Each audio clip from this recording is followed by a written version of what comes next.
আমরা একটি বর্গ আঁকাইছি, 3-এর বর্গ হলো 9, তাই 9টি ঘর অঙ্কন করছি। আমরা জানি যে ম্যাজিক সংখ্যা হবে 15। কেন্দ্রে কেন্দ্রে মানে মাঝখানে মাঝখানে দিতে হবে 5।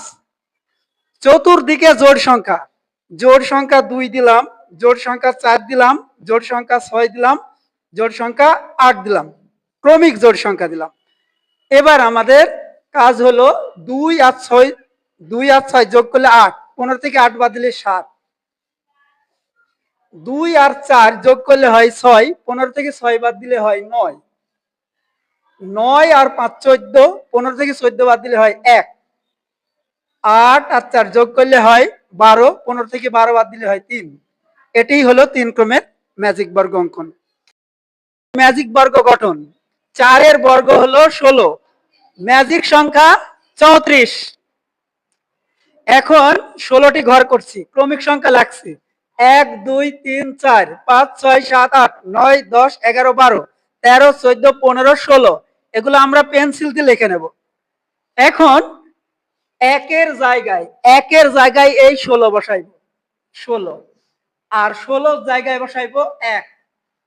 এখন 13 জায়গায় এই 4 13 জায়গায় বসাবো, তাহলে এটা হবে 4, এটা হবে 13। এবার এই 6-এর জায়গায় 11 বসাবো, 6-এর জায়গায় 11, 11 জায়গায় 6। এখন 10-এর জায়গায় 7 বসাবো, 7-এর জায়গায় 10 বসাইবো।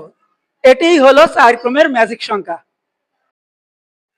5 ক্রমের ম্যাজিক বর্গ গঠন: ম্যাজিক সংখ্যা 65, 5-এর বর্গ 25, তাই এখানে 25টি খালি ঘর অঙ্কন করা হয়েছে।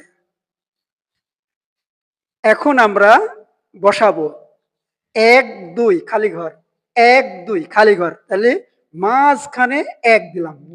লাঙ্গল পদ্ধতিতে লাঙ্গল চালাই দিলাম। লাঙ্গল চালানোর পরে বাম দিকে খালি ঘর নাই, ডান দিকে খালি ঘর নাই, তাহলে খালি ঘর এটা সর্বনিচে এই যেখানে 2 হবে। 2 এর পরে লাঙ্গল চালাইলাম 3, 3-এর পরে উপরে খালি ঘর নাই, নিচেও খালি ঘর নাই, তাই 4 সর্ববামে এই জায়গায় হবে। এরপরে 5, 5-এর পরে লাঙ্গল চালাইলাম, লাঙ্গল চালিয়ে ঘর পেলাম কিন্তু খালি পেলাম না, তাই নিচে হবে 6। 6-এর পরে 7, 7-এর পরে 8, 8-এর পরে বামেও খালি ঘর নাই, ডানেও খালি ঘর নাই, তাই সর্বনিচে এখানে 9।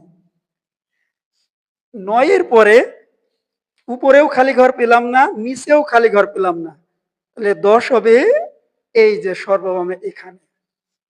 এরপরে 10-এর পরে খালি ঘর পেলাম, খালি ঘর পেলাম না, নিচে হবে 11। 11 পরে 12, 12-র পরে 13, 13-র পরে 14, 14-র পরে 15। এখন 15 পরে উপরেও নাই, নিচেও নাই, বামেও নাই, ঘরই নাই, তাহলে 15-এর পরে নিচে হবে 16। এখন খালি ঘর উপরেও নাই, নিচেও নাই, 16-র পরে 17 হবে, খালি ঘর এই যেখানে হবে। এরপরে 18, বামেও খালি ঘর নাই, ডানেও খালি ঘর নাই, তাহলে নিচে 18, 18 পরে 19, 19-এর পরে 20, 20-এর পরে ঘর আছে খালি নাই, নিচে হবে 21, 21-এর পরে 22, 22-এর পরে উপরেও খালি ঘর নাই, নিচেও খালি ঘর নাই, তাহলে 23 কোথায় হবে 23, 23-এর পরে 24, 24-এর পরে বামেও খালি ঘর নাই, ডানেও খালি ঘর নাই, তাহলে খালি ঘর 25। এখন যদি আমরা বাম থেকে ডানে সোজা যোগ করি 65 হবে, উপর থেকে নিচে যোগ করলে 65 হবে, কোনাকুনি যোগ করলেও 65 হবে। এটাই হলো 5 ক্রমের ম্যাজিক বর্গ।